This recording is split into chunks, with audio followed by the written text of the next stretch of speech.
colleagues, my name is Dr. Majid Alabbood. I am a consultant endocrinologist.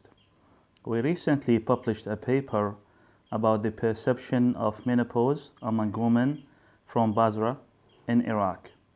In this study, we wanted to investigate the mean age at menopause and the associated risk factor with the mean age at menopause, the frequency of menopausal symptoms, as well as the perception of women about menopause.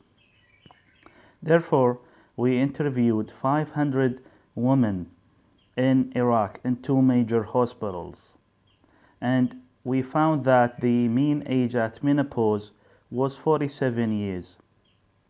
Regarding the frequency of menopausal symptoms, we found that the most common symptom was hot flush, which occurred in 2/3 of the participants.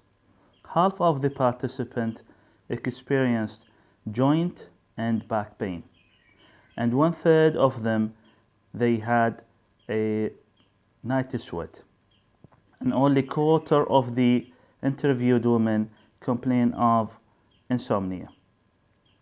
And we found that the mean age at menopause is significantly associated with the frequency or the number of menopausal symptoms.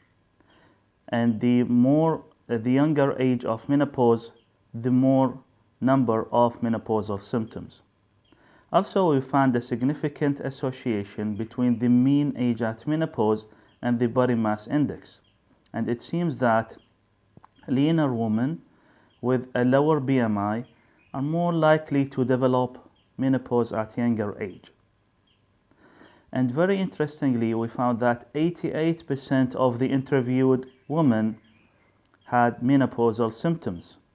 Of these, only 18% received hormonal replacement therapy.